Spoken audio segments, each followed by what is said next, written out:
ప్రస్తుతం ఆంధ్రప్రదేశ్‌లో వైఎస్ జగన్మోహన్ రెడ్డి గారిని వచ్చే ఎన్నికల్లో ఓడించడానికి అన్ని పార్టీలు కలిసి పొత్తులో భాగంగా వస్తున్నాయి. దాని మీద మీ అభిప్రాయం ఏంటి? రాష్ట్ర ప్రజలు అందరికీ తెలుసు. రాజకీయ పార్టీలన్నీ ఒక సైడు, ప్రజలందరూ ఒక సైడు ఉన్నారు. జగన్మోహన్ రెడ్డి గారు ఈ రాష్ట్రంలో ప్రజల్ని నమ్ముకున్నారు తప్ప పార్టీలు నమ్ముకోలేదు. కాకపోతే ఈరోజు చంద్రబాబు నాయుడు గారి ఆలోచన ఏం చేశారంటే వాళ్ళ సర్వేలో తప్పకుండా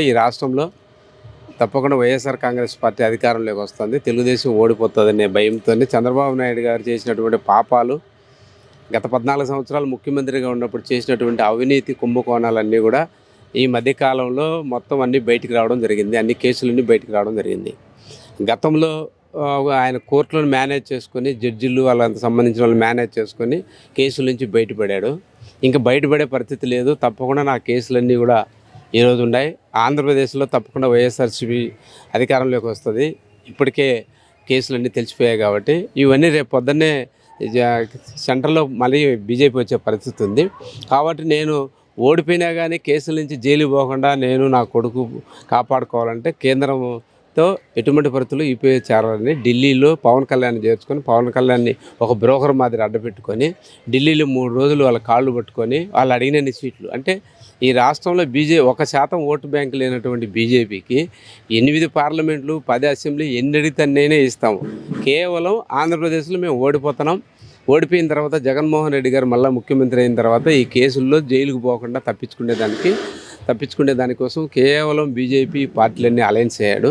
ఒక పక్క కాంగ్రెస్ పార్టీకి డబ్బులు ఇచ్చేసి, కాంగ్రెస్ పార్టీకి కమ్యూనిస్ట్ పార్టీలన్నీ కలిపి వాళ్ళ ద్వారా ప్రభుత్వ వ్యతిరేక ఉన్నటువంటి కుటుంబ కలహాలు తీసుకొచ్చినటువంటి పరిస్థితి. అంటే అన్ని రాజకీయ పార్టీలు ఏది అధికారంలోకి వచ్చినా నేను జైలు పోకుండా సేఫ్ సైడ్గా ఉండాలనే ఆలోచనతో చంద్రబాబు నాయుడు పొత్తులు పెట్టుకున్నాడు తప్ప వీళ్ళ వల్ల చంద్రబాబు నాయుడు గెలుస్తాము, ఆంధ్రప్రదేశ్లో అధికారం వస్తాయనేటటువంటి పరిస్థితి లేదనేది చంద్రబాబు నాయుడు తెలుసు, తెలుగుదేశం వాళ్ళు తెలుసు.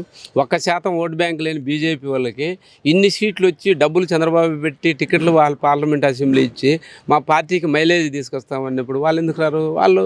అందుకోసం వాళ్ళు వచ్చారు.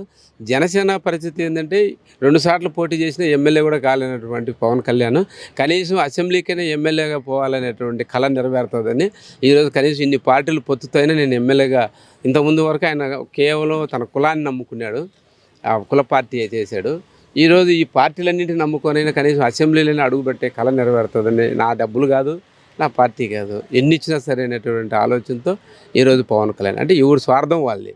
ఇక్కడ చంద్రబాబు నాయుడు గారేమో ఈ రాష్ట్రంలో వైఎస్ఆర్సీపీ అధికారంలోకి రాబోతుంది, కేంద్రంలో బీజేపీ వచ్చిందంటే తప్పకుండా నన్ను ఈ కేసులన్నింటిలో జైల్లో వేయిస్తారు, జైలు నుంచి కాపాడుకోవాలా, కేసుల నుంచి తప్పించుకోవాలంటే ఆయన ఉదాహరణ ఒకటే.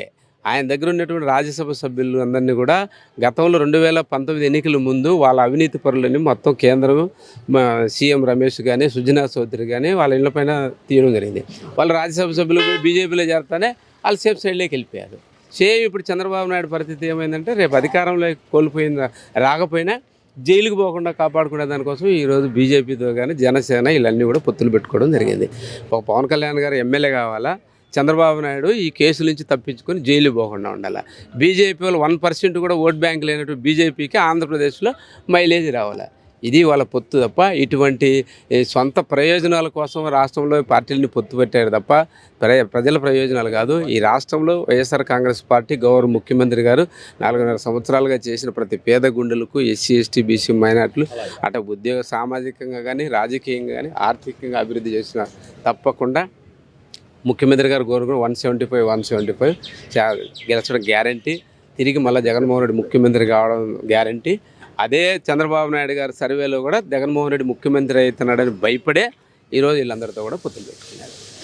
ఎన్డీఏ భాగస్వామిగా ఉన్న ఇక్కడ 2 పార్టీలతో కలిపి బీజేపీ కూడా ఉంది, ఎన్డీఏ భాగస్వామి. దేశవ్యాప్తంగా ఆ పార్టీలో ప్రధాన వ్యక్తిగా ఉన్న సుబ్రహ్మణ్యేశ్వర స్వామి నిన్న కీలక కామెంట్లు చేశారు. ఆంధ్రప్రదేశ్లో ఎన్ని పార్టీలు కలిపి వచ్చినా గెలిచేది మళ్ళీ జగనే అని చెప్పి, ఎన్డీఏ పార్టీకి సంబంధించిన వ్యక్తి అయినా ఆయన వైఎస్ఆర్సీపీకి అనుకూలంగా చేసిన వ్యాఖ్యలు ఏవైతే ఉన్నాయో దాన్ని మీరు ఏ విధంగా సంబంధించారు? సుబ్రహ్మణ్యం గారు మీకు తెలుసు ఆయన ఏదైనా కానీ ఓపెన్గా వాస్తవాలు మాట్లాడతారు.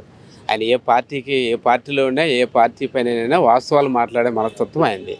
ఆయన ఉన్నది ఉన్నట్టు చెప్పాడు. ఆయనే కాదు, ప్రధానమంత్రి ఇదే చంద్రబాబు నాయుడు గారు పవన్ కళ్యాణ్ 3 రోజులు కాపలా కాస్తే ఢిల్లీలో ప్రధానమంత్రి దగ్గరికి రానిలేదంటే ఏమని, ఆడ గెలిచేది జగన్మోహన్ రెడ్డి, ఈయన ఎందుకు ఊరికి ఇతను అనవసరంగా నేను అపాయింట్మెంట్ ఇచ్చిన దండగే, ఏదో చూసుకోకపోవడం మీరే అని చెప్పేసినటువంటి పరిస్థితి. మరి అమిత్ షా కూడా వాళ్ళ రాష్ట్రం అన్ని తిరుగు 3 రోజులు కాపలా పెట్టారు. అయినా వీళ్ళు పడిగాపులు కాసి వాళ్ళ ఇళ్ళ కాడ గేట్ల కాడ కాపలా కాసి కుయ్యోమరు మేము చేరతాం, మీకు 25 పార్లమెంట్ కావాలని తీసుకోండి. ఎందుకంటే బీజేపీ క్యాండిడేట్ లేరు కాబట్టి సరిపోయింది. వాళ్ళు 25 అడిగినా వీళ్ళు 25 ఇచ్చిండే వాళ్ళు 50. ఎందుకంటే ఈ రాష్ట్రంలో తెలుగుదేశం పార్టీ మనుగడ లేదు, గెలిచే పరిస్థితి లేదు. తప్పకుండా వైఎస్ఆర్సీపీ అధికారంలోకి వస్తుంది. ఈరోజు ఎన్డీఏలో చేరకపోతే ఖచ్చితంగా ఎన్నికలు అయిపోయిన తర్వాత చంద్రబాబు నాయుడు గారు, చంద్రబాబు నాయుడు కొడుకు, మంది మార్పు, ఈ దొంగలందరూ కూడా జైలు పోవడం గ్యారంటీ. కేసులన్నీ ప్రూఫ్ అయిపోయి వీళ్ళు చేసిన మోసాలు వేల కోట్లు, లక్షల కోట్లు ప్రజలు దోచుకునేటువంటిది అంతా బయటపడింది. ఈ కేసుల నుంచి తప్పించుకోవాలంటే ఇది మంచి అవకాశం కాబట్టి ఎన్డీఏలో భాగస్వామి అయిపోతే రేపు పొద్దున్నే బీజేపీలోనే మమ్మల్ని కాపాడతారు. అది దానికోసం వాళ్ళు ఎన్డీఏలో చేరారు తప్ప ఈ రాష్ట్రం ప్రజల ఏమని ఎందుకు చేరారు?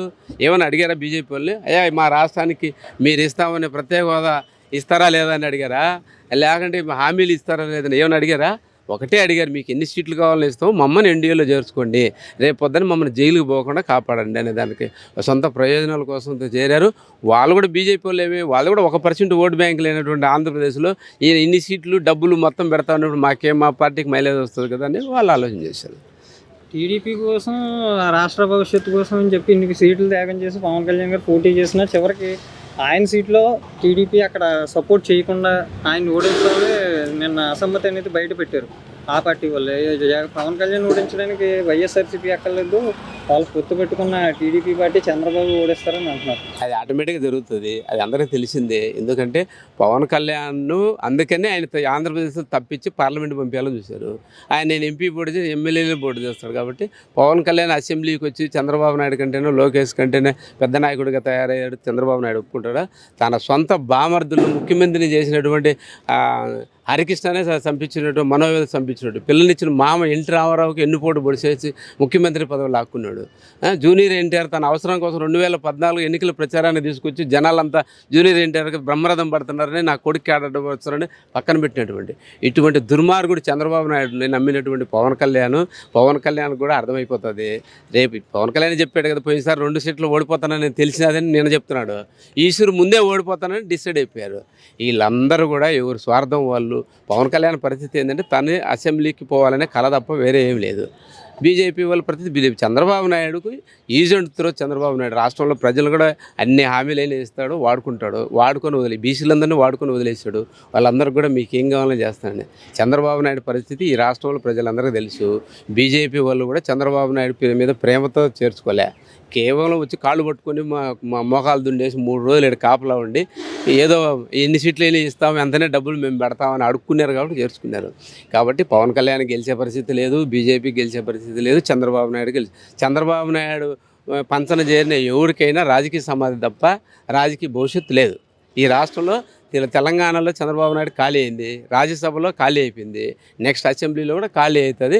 ఎందుకంటే చంద్రబాబు నాయుడు కానీ వాళ్ళ కొడుకు కానీ పవన్ కళ్యాణ్ ఈ ఆంధ్రప్రదేశ్లో కనీసం ఇన్ని సంవత్సరాలు ఇక్కడ రాజకీయాలు చేస్తూ వాళ్ళకి సొంత కొంప కూడా కట్టుకునేటువంటి పరిస్థితి లేదంటే ఈ ఆంధ్రప్రదేశ్లో రాజకీయాలు వాళ్ళకి పనికిరాని ప్రజలు తేల్చేశారు. వీళ్ళు ఎప్పుడైనా హైదరాబాద్కు పరిమితం అయ్యేవాళ్ళు తప్ప ఆంధ్రప్రదేశ్లో రేపు జరిగేటటువంటి ఎన్నికల తర్వాత వీళ్ళందరూ కూడా ఆంధ్రప్రదేశ్ వదిలేసి వీళ్ళు నాన్ రెసిడెన్షియల్ అందరూ కూడా పరిపోవడం జరుగుతుంది. ప్రజలందరూ వీళ్ళందరికీ బుద్ధి చెప్పి తరిమే రోజు దగ్గరకు వచ్చింది. ఇది వాస్తవం.